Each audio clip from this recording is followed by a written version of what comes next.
Hi hello నమస్తే. ఆంధ్రప్రదేశ్లో రాజకీయాలు సాగే తీరే వేరు. ఒక్కొక్కసారి ఎంతటి ఉద్దండులైనా రాజకీయంగా తెరమరుగైపోతుంటారు. కొన్నిసార్లు రాజకీయాల్లోకి అడుగుపెట్టి పట్టుమని 10 ఏళ్లు కూడా కాకముందే కొందరిని అదృష్టం వరిస్తుంది. ఎమ్మెల్యేగా ఎన్నికవడమే కాదు, అటు పిమ్మట మంత్రి పదవి దక్కించుకొని అమాత్య అని పిలిపించుకునే అవకాశం కూడా దక్కించుకుంటారు. ఆంధ్రప్రదేశ్ రాష్ట్ర వైద్య ఆరోగ్య శాఖ మంత్రి విడదల రజని ఈ కోవలోకే వస్తారు. 2019 ఎన్నికల్లో చిలకలూరిపేట నుంచి వైసీపీ ఎమ్మెల్యేగా ఎన్నికైన ఆమెకు సీఎం జగన్ కేబినెట్లో మంత్రి పదవి దక్కింది. ఫస్ట్ టైం ఎమ్మెల్యే అయినప్పటికీ రాష్ట్ర ప్రజల ఆరోగ్య బాధ్యత ఆమె చేతుల్లోకి వెళ్ళిందంటే లక్కెలా ఉందో అర్థం చేసుకోవచ్చు. 2024 అసెంబ్లీ ఎన్నికల్లో గుంటూరు పశ్చిమ నుంచి విడదల రజని వైసీపీ ఎమ్మెల్యే అభ్యర్థిగా బరిలో నిలిచారు. విడదల రజని రాజకీయాల్లోకి ఎలా వచ్చారు ఏంటనేది చాలామందికి తెలుసు. అయితే ఆమె కుటుంబ నేపథ్యం, భర్త పిల్లలకు సంబంధించిన వివరాలు, ఆమె వ్యక్తిగత జీవితానికి సంబంధించిన కొన్ని ఆసక్తికర విషయాలు ఈ వీడియోలో తెలుసుకుందాం. విడదల రజని ఆంధ్రప్రదేశ్ రాష్ట్ర వైద్య ఆరోగ్య శాఖ మంత్రి. బ్యూటీ విత్ బ్రెయిన్ అనే ప్రశంసకు అర్హురాలు. అందమైన రూపమే కాదు, రాజకీయాల్లో ఎదిగేందుకు అవసరమైన తెగువ, తెలివితేటలు ఆమె సొంతం. టెక్నాలజీని ఎలా వాడుకోవాలో సరిగ్గా తెలిసిన పొలిటీషియన్. తెర వెనుక ఉంటూ వ్యాపార నిర్వహణలో, రాజకీయాల్లో ఆమెకు చేదోడు వాదోడుగా ఉండే భర్త విడదల కుమారస్వామి. రాజకీయాల్లో ఎంత బిజీగా ఉన్నా అమ్మ కనిపించగానే ప్రేమను పంచే పాప, బాబు. సింపుల్గా చెప్పాలంటే ఇదే విడదల రజని ప్రపంచం. వైసీపీలో మరే మహిళా నేతకు లేని క్రేజ్ విడదల రజనీకి దక్కడానికి కారణం తెలుగుదనం ఉట్టిపడేలా ఉండే ఆమె అందమైన ముఖార విందం, నిండైన కట్టుబొట్టు. విడదల రజని రాజకీయంగా ఎదిగింది ఆంధ్రాలో అయినప్పటికీ ఆమె తెలంగాణ ఆడబిడ్డ. యాదాద్రి భువనగిరి జిల్లా తుర్కపల్లి మండలం కొండాపూర్ గ్రామానికి చెందిన రాగుల సత్యయ్య రెండో బిడ్డనే విడదల రజని. ఆమె తండ్రి 40 ఏళ్ల కిందట సికింద్రాబాద్లోని సఫిల్గూడకు వలస వెళ్లి అక్కడే స్థిరపడడంతో విడదల రజని విద్యాభ్యాసం సికింద్రాబాద్లో సాగింది. Malkajgiri saint Ann's women's degree కాలేజీలో బీఎస్సీ చేశారు. కర్ణాటకలోని చిత్రదుర్గలో బీఈ చేశారు. ఆ తర్వాత హైదరాబాద్లోని ఒక ప్రముఖ ఐటీ కంపెనీలో సాఫ్ట్వేర్ ఉద్యోగం చేశారు. సిటీలో ఉద్యోగం చేస్తున్న సమయంలోనే ఆమెకు విడదల కుమారస్వామితో వివాహం జరిగింది. ఈ భార్యాభర్తలిద్దరిది ఒకే ప్రొఫెషన్. దీంతో పెళ్లైన కొన్నాళ్లకు అమెరికాకు వెళ్లి అక్కడే స్థిరపడ్డారు. ఆర్థికంగా బలం పుంజుకున్న తర్వాత స్వదేశానికి తిరిగొచ్చి రాజకీయాల వైపు విడదల రజని అడుగులేశారు. ఆమె భర్త కుమారస్వామి ప్రోత్సాహంతో చిలకలూరిపేటలో టీడీపీతో టచ్లోకి వెళ్లారు. మాజీ మంత్రి, టీడీపీ సీనియర్ నేత ప్రత్తిపాటి పుల్లారావును కలిసి రాజకీయాల్లోకి రావాలనుకుంటున్న తన ఆసక్తిని వ్యక్తపరిచారు. ఉన్నత చదువులు చదువుకొని అమెరికాలో ఐటీ కంపెనీ స్థాపించే స్థాయికి విడదల దంపతులు ఎదగడంతో ప్రత్తిపాటి గుర్తించారు. మహానాడులో ప్రత్తిపాటి పుల్లారావు విడదల రజనిని చంద్రబాబుకు పరిచయం చేశారు. ఆ సందర్భంలోనే మహానాడు వేదికపై ఆమెకు ప్రసంగించే అవకాశం దక్కింది. రాజకీయాల్లోకి వెళ్లాలనుకుంటున్న తన కల నెరవేరే సమయం వచ్చిందని భావించిన విడదల రజని చంద్రబాబును ప్రశంసలతో ముంచెత్తారు. మీరు సైబరాబాద్లో పెట్టిన చెట్టు మొక్కని సార్ నేను అని చంద్రబాబును ఉద్దేశించి ఆమె చేసిన వ్యాఖ్యల వీడియో ఇప్పటికీ సోషల్ మీడియాలో హల్చల్ చేస్తుంటుంది. తెలుగుదేశం పార్టీలో చేరి రాజకీయ జీవితం మొదలుపెట్టిన విడదల రజని చిలకలూరిపేట నుంచి ఎమ్మెల్యే టికెట్ ఆశించారు. ఐటీ కంపెనీ రాబడి ఉండడంతో ఎంతైనా ఖర్చు పెట్టేందుకు సిద్ధమని చంద్రబాబుకు స్పష్టం చేశారు. ఈ పరిణామంతో మాజీ మంత్రి ప్రత్తిపాటి పుల్లారావు కంగు తిన్నారు. రాజకీయాల్లోకి రావాలని ఉత్సాహపడితే పార్టీ అధినేతకు పోన్లే పాపమని పరిచయం చేస్తే చివరకు తన సీటుకే ఎసరు పెట్టే పరిస్థితి రావడంతో అవాక్కయ్యారు.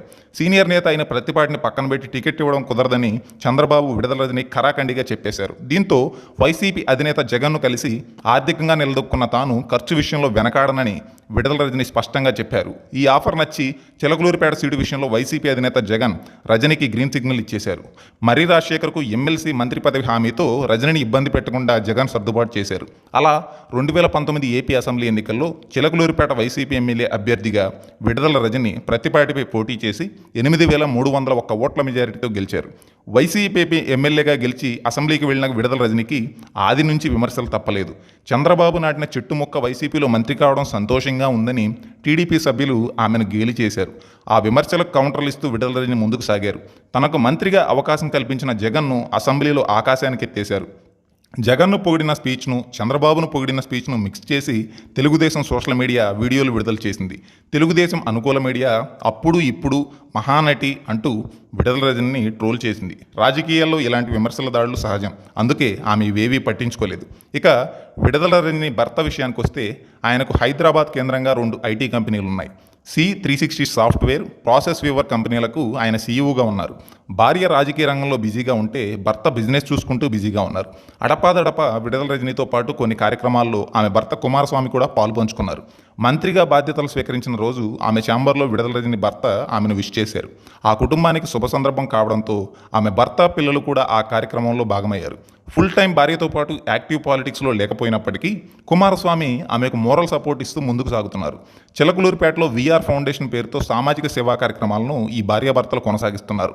వైసీపీ, టీడీపీ చాలామంది అభ్యర్థులను ఇటీవల ఫిక్స్ చేశాయి.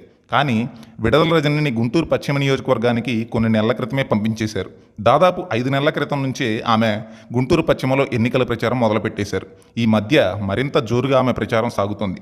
నియోజకవర్గాల వారీగా ఐప్యాక్ నివేదికలు తెప్పించుకున్న వైసీపీ అధినేత జగన్కు చిలకలూరుపేటలో ఈసారి విడదల రజని గెలుపు కష్టమని తేలిందట. దీంతో ఆమెను గుంటూరు పశ్చిమ నుంచి పోటీ చేయాలని జగన్ ఆదేశించారు.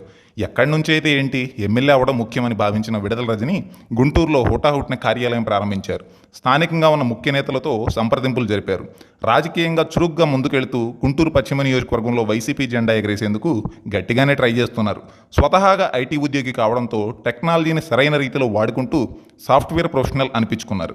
ఆమె సోషల్ మీడియా ఖాతాలు మెయింటైన్ చేసేందుకు ఒక టీం పనిచేస్తుందంటే ఆమెను బ్యూటీ విత్ బ్రెయిన్ అని ఎందుకన్నామో అర్థమవుతుంది. ఒక్కసారి ఎమ్మెల్యేగా గెలిచి కీలక మంత్రిత్వ శాఖను దక్కించుకోగలిగారంటే విడదల రజనీ మార్క్ రాజకీయం ఎలా ఉంటుందో ప్రత్యేకంగా చెప్పనక్కర్లేదు.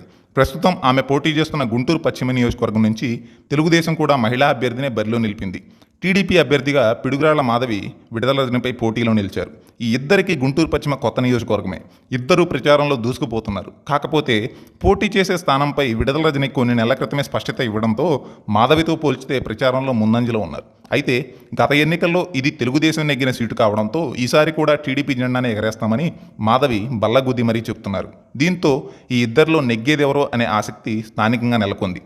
మంత్రి విడదల రజని, ఆమె భర్త కుమారస్వామి ఆస్తిపాస్తుల విషయానికి వస్తే 2019లో ఎన్నికల సంఘానికి ఆమె సమర్పించిన అఫిడవిట్ ప్రకారం అప్పటికి ఆమె చేతిలో ఉన్న డబ్బు 2,50,000 రూపాయలు. ఆమె భర్త చేతిలో ఉన్న డబ్బు 5 లక్షల రూపాయలు. విడదల రజని చరాస్తుల విలువ 2,20,56,482 రూపాయలు. ఆమె భర్త చరాస్తుల విలువ 3,85,50,200 రూపాయలు. ఇక స్థిరాస్తులను పరిశీలిస్తే విడదల రజని స్థిరాస్తుల విలువ 1,50,00,000గా 2019 ఎన్నికల అఫిడవిట్లో ఆమె వెల్లడించారు. ఆమె భర్త కుమారస్వామి స్థిరాస్తుల విలువ 120,35,00,000. అమ్మో, 100 కోట్లకు పైగానేనా అని ఆశ్చర్యపోకండి. స్థిరాస్తులంటే ఆయన పేరు మీద ఉన్న భూములు, కంపెనీలు అన్నీ కలిపి 120 కోట్లకు పైగా విలువ చేస్తాయనేది ఆ అఫిడవిట్లో ఉన్న వివరాల సారాంశం. ఆమెకు ₹1 కూడా అప్పు లేదని అఫిడవిట్లో మంత్రి విడదల రజని పేర్కొన్నారు. ఎలాంటి క్రిమినల్ కేసులు తనపై లేవని స్పష్టం చేశారు. 2019 ఎన్నికల నాటికి ఎన్నికల అఫిడవిట్లో పేర్కొన్న ప్రకారం ఆమె వయసు 29 సంవత్సరాలు. అంటే ప్రస్తుతం విడదల రజని వయసు 34 సంవత్సరాలు. మొత్తంగా చూసుకుంటే విడదల రజని, ఆమె భర్త కుమారస్వామి స్వయం కృషితో తెలివితేటలే పెట్టుబడిగా ఐటీ కంపెనీ మొదలుపెట్టి విజయపథంలో ముందుకెళ్తున్న పొలిటికల్ కపుల్. విడదల రజని ఆర్థిక బలమేంటో తెలిసిందిగా. రాజకీయాల్లో ఆర్థిక పరిపుష్టి ఉండడం ఎంత అవసరమో అదృష్టం కూడా అంతే అవసరం. ప్రస్తుతం రాజకీయాలు ధనమయం అయినప్పటికీ ఓటర్లను ఎలా ఆకట్టుకోవాలో, తమ వైపుకు ఎలా తిప్పుకోవాలో కూడా తెలిసి ఉండాలి. ఈ విషయంలో విడదల రజని ముందంజలోనే ఉన్నారు. ఆమె నిర్వహిస్తున్న వైద్య ఆరోగ్య శాఖపై పెద్ద ఎత్తున అవినీతి ఆరోపణలు లేవు. అలాని మంత్రిగా అద్భుతమైన సంస్కరణలు చేసినట్టు ఆమెకు వని తెచ్చిన సందర్భాలు తక్కువే. విడదల రజని తనకు అప్పగించిన శాఖను సమర్థంగా నిర్వహించారని కండక్ట్ సర్టిఫికెట్ ఇచ్చేంత పరిస్థితి లేకపోయినా సాఫీగా నడిపించారని మాత్రం చెప్పొచ్చు. కరోనా సమయంలో ఏపీలో వైద్య ఆరోగ్య శాఖ పనితీరును మెచ్చుకున్నవారు ఉన్నారు. డాక్టర్ సుధాకర్ పరిస్థితి చూసి తిట్టుకున్న వాళ్ళు ఉన్నారు. గుంటూరు పశ్చిమ నియోజకవర్గం నుంచి వైసీపీ అభ్యర్థిగా పోటీ చేస్తున్న మంత్రి విడదల రజనికి నియోజకవర్గ మార్పు మేలు చేస్తుందో ఝలక్ ఇస్తుందో చూడాలి. ఇక్కడ మరో ఆసక్తికర విషయం ఏంటంటే ఉమ్మడి గుంటూరు జిల్లా నుంచి విడదల రజనితో పాటు మరో 3 వైసీపీ మహిళా అభ్యర్థులను అధిష్టానం పోటీలో నిలిపింది. మంగళగిరి నుంచి మురుగుడు లావణ్య, గుంటూరు ఈస్ట్ నుంచి నూరి ఫాతిమా, తాడికొండ నుంచి మేకతోటి సుచరిత పోటీలో ఉన్నారు. ఒకే జిల్లా నుంచి ఇంతమంది మహిళా అభ్యర్థులను వైసీపీ పోటీలో నిలపడంతో ఉమ్మడి గుంటూరు జిల్లా రాజకీయం రసవత్రంగా మారింది. పైగా మురుగుడు లావణ్య ఏకంగా టీడీపీ యువనేత నారా లోకేష్పై బరిలో నిలవడంతో రాజకీయం ఉత్కంఠ రేపుతోంది. ఈ నలుగురిలో విడదల రజనిపై మాత్రమే టీడీపీ కూడా మహిళా అభ్యర్థిని పోటీలో నిలిపింది. దీంతో గుంటూరు పశ్చిమ 2 మహిళా అభ్యర్థుల మధ్య పొలిటికల్ పోరుకు వేదికగా మారింది. ఇదండి ఉమ్మడి గుంటూరు జిల్లాలో YCP politics and AP health minister Vidadala Rajini political personal లైఫ్కు సంబంధించిన ఇంట్రెస్టింగ్ సమాచారం.